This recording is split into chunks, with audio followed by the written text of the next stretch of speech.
Il-kap tal-programmi ta' Net Television Fabian Demicoli ikkonferma r-riżenja tiegħu minn kap tal-programmi tal-istess stazzjon.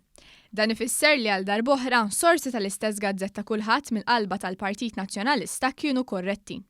Fil-fatt kienet il-kulħadd li l-ħadd filgħodu żvelat kif Fabian Demicoli kellu jingħaqad ma' kullana ta' nies li ħallu l-istamperija. Mala fin Malta Fabian Demicoli qal li se jitlaq għax rid jagħmel xi ħaġa differenti u qal li m'għandux kwistjoni mal-istazzjon.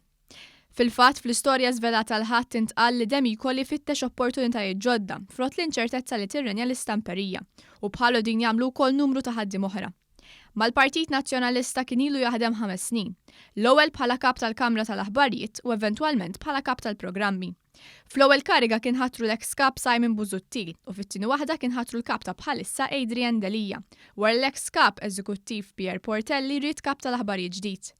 U fil-waqt li ġustifika r-riżenja tiegħu billi qal li rid jagħmel xi ħaġa differenti, fl-istess qarrija Fabian Demicoli qal: "Inħobb il-medja u l-ġurnaliżmu m'għandix ħsieb nieqaf għal kollox." Hawn żied jgħid li ma jridux biss ikun il-full-time bħalissa. Iżda fid-dar ċentrali kulħadd jaf li r-raġuni vera tluq tiegħu dik l-instabilità li hemm ma tinfelaħx. Fil-fatt mhuwiex l-ewwel u tal-aħħar li se jkun telaq. Bħalu għamel John Zammit li kien strateġista li waqatlu żokortu fil-Partit Nazzjonalista u f'nofs il-konflitt ta' Ġunju li għadda irreżenja wkoll il-kap eżekuttiv Pierre Portelli.